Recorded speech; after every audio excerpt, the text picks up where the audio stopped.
Olá, internauta, bem-vindo a mais um programa Comunicação Executiva, que tem como meta trazer sempre pessoas interessantes, assuntos importantes, para que você reflita, cresça, se desenvolva, por que não, na sua vida pessoal e profissional. E desta feita, trazendo aqui o querido amigo Lívio Giosa. Seja muito bem-vindo, Lívio, em nosso programa. Muito obrigado, Reinaldo, obrigado pela oportunidade. Vamos dialogar, vamos conversar aí um pouquinho sobre as profissões, os cenários. Estou à disposição. Lívio é dessas pessoas especiais que fazem a diferença no mundo, não só pelas intenções, mas pela prática. Hoje ele é presidente do Senan, Centro Nacional de Modernização Empresarial, e também já atuou em várias organizações de iniciativa privada e pública também. É administrador de empresas com pós-graduação em Business Administration pela New York University e lançou um livro, já está na 10ª edição, na verdade, um livro sobre terceirização, uma abordagem estratégica. E é considerado por muitos o pai da terceirização. Nossa, que cargo importante, que título importante, não é? Mas, Lívio, eu gostaria que você inicialmente falasse aqui para a gente um pouquinho sobre a sua trajetória, sobre a sua carreira e como é que culminou até na realização desse material, nesse trabalho sobre terceirização. Gostaria que falasse um pouco sobre isso. Na verdade, a minha formação, eu estudei engenharia, fiz administração, fiz jornalismo, tentei atuar um pouco nas 3 áreas, então isso me deu uma percepção um pouco mais ampla das profissões, do mercado, do sentido de cultura organizacional, me deu muitas ferramentas aí para a gente construir essa carreira. Eu atuei muito numa área lá atrás, você é dessa época, você se lembra disso, de organização e métodos. Me especializei muito em procedimentos, controles, atuei nas empresas, em cargos gerenciais nessa área. Depois fui galgando outros cargos, cheguei a ser vice-presidente para a América Latina da maior agência de publicidade do mundo, mas sempre tive não só o olhar da iniciativa privada, mas também um olhar muito próximo do poder público, da ação pública. Eu entendo que o cidadão deve oferecer para a comunidade, para a coletividade, um pouco do seu conhecimento. Isso se espelha na atuação pública. E com isso eu também enveredei por essas questões políticas. Estou falando da década de 70, nós vivíamos a ditadura no país, então eu fui um líder estudantil, fui preso 5 vezes, atuei muito na discussão da educação no país, então eu vivenciei muito esse momento que o país vivia, mas ao mesmo tempo sempre olhando a minha carreira e meu desenvolvimento.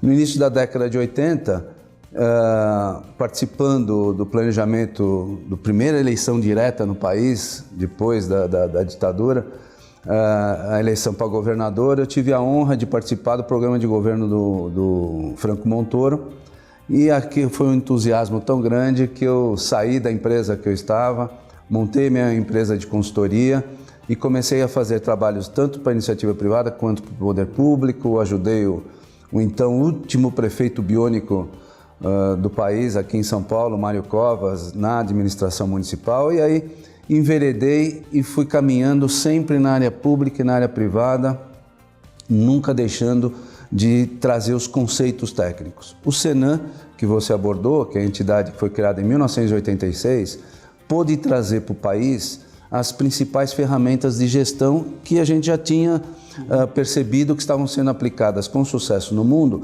e o Brasil um pouco distante dessas novidades. O Senan foi um grande, vamos dizer assim, inovador nessas práticas, e foi à luz da atividade do Senan que no início da década de 80, especialmente no dia 2 de fevereiro de 1990, aqui na Fiesp, aqui próximo, eu dei a primeira palestra sobre outsourcing, né, a palavra em inglês que definia a terceirização. Nós estávamos iniciando uma percepção que o setor de serviços no mundo se desenvolvia e no Brasil pouco era reconhecido. Então nós começamos a aplicar a terceirização, eu já como vice-presidente e diretor da Eletropaulo, a gente abriu muitas frentes nisso. Você fez, e é considerado por muitos assim, um pai da terceirização, a pessoa que você está falando, que trouxe, inovou, criou essa condição, trouxe de fora essas ideias e, de uma maneira, ajudou a fomentar essa ideia de terceirização no Brasil. E hoje está com um livro que está na sua 10ª edição. É esse livro aqui que gostaria de apresentar a vocês. e que fala assim, uma abordagem estratégica justamente sobre terceirização, incluindo a nova lei da terceirização, de 31 de março, nessa edição, né, renovada, e a lei da reforma trabalhista, que também é de 2017, a 10ª edição revista e ampliada, e que fala sobre uma abordagem estratégica da terceirização. E muito embora assim, você tenha sido lá um precursor, um iniciador, ou trouxe esse movimento, de lá para cá, isso já faz alguns anos, o que aconteceu de evolução no processo de terceirização, Lívio? A terceirização no mundo é praticada por todos os países, é uma relação interempresas. No Brasil, nós tínhamos, no início da sua colocação, né, da sua intervenção como ferramenta de gestão, uma dificuldade de entendimento, principalmente pelo outro lado, pelo lado empresarial e pelo lado dos trabalhadores. A terceirização foi criada à luz de um enunciado, chamado Enunciado 331, que ditava uma norma, só se poderia terceirizar atividades meio nas empresas, o que era uma prática contestada, já que o mundo todo fazia relações comerciais entre as partes e cada empresa, eu costumo dizer isso muito para quem estuda administração, a questão da abordagem contingencial, cada caso é um caso, as empresas fazem do jeito que acham melhor. No Brasil, essa foi um debate total nesses últimos 20 anos, até que no ano passado nós conseguimos trazer novamente essa discussão à tona e o Congresso Nacional aprovou a lei da terceirização, que dá sob ponto fulcral não só a segurança jurídica, porque você tem uma lei, então agora todo mundo segue a lei, mas também se amplia a atividade de prestação de serviços, tanto para a área meio e principalmente para a área fim. E a interferência da terceirização na economia do país? Muito forte. Então, para você ter uma ideia, ela faz parte fundamental do setor de serviços. O setor de serviços hoje no Brasil representa 78% do PIB nacional e 73% do PIB do Estado de São Paulo. A maioria das pessoas que estão nos acompanhando, os internautas, ou trabalha no setor serviço ou tem alguém da família que trabalha, não tem mais jeito. Então a terceirização foi uma impulsionadora do setor serviço no Brasil e no mundo, né? Oferecendo muitos postos de trabalho, principalmente para o primeiro emprego, tem muita gente que vai na carreira, para aqueles trabalhadores ainda não qualificados, mas que têm oportunidade no setor de serviços, e ela nivela, né, até os mais especializados, né? Hoje, com a ampliação da atuação da terceirização, a contratação de serviços especializados no mundo e no Brasil é uma realidade, há uma grande expansão das empresas prestadoras de serviços, e as empresas podem hoje optar por mais competitividade no mercado, mais qualidade, melhor entrega, melhor atuação para o consumidor e para o cidadão. Muito bem. Lívio, uma das características que você tem, claro, eu te conheço já há vários carnavais, né? Uma pessoa assim que tem o prazer parece que a gente sempre aprende, né? Sempre está aí envolvido com tantas associações, entidades e fazendo a diferença. Uma das coisas que não só eu, mas as pessoas que te conhecem, apreciam e admiram em você é a sua habilidade de se relacionar e de se comunicar com as pessoas. Entendo que você é um exímio comunicador e faz da comunicação o meio pelo qual você faz com que as coisas aconteçam ao seu redor. Como é que você avalia a sua comunicação e a importância da sua comunicação na sua carreira e na sua atuação? Inclusive, quero entrar daqui a pouco falando um pouquinho sobre a sua atuação política.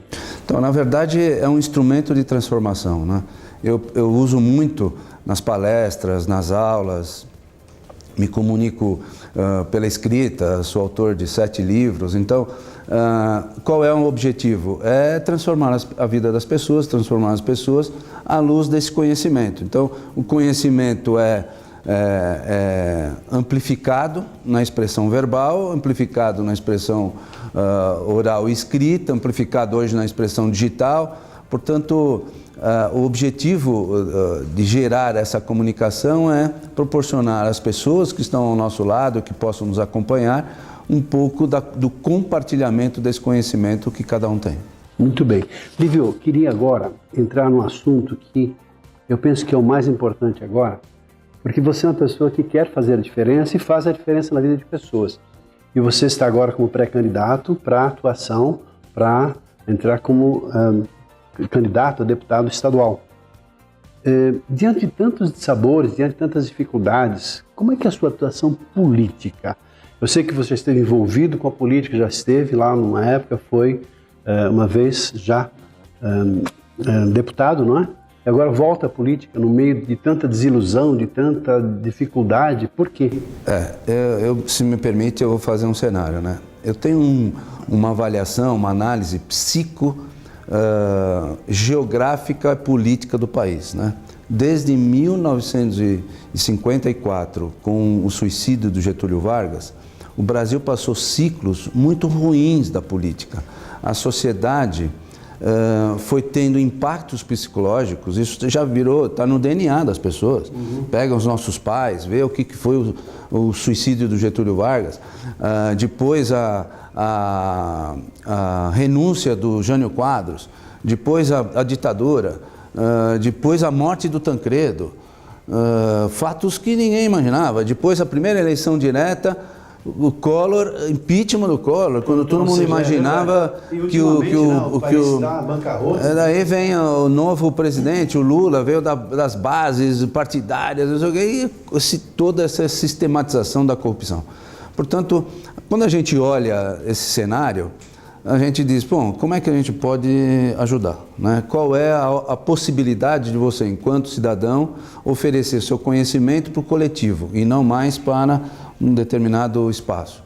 E essa foi a minha percepção. Em 1994 eu fui candidato pela primeira vez como deputado, fui eleito e tive a oportunidade, Reinaldo, de perceber o poder da cadeira.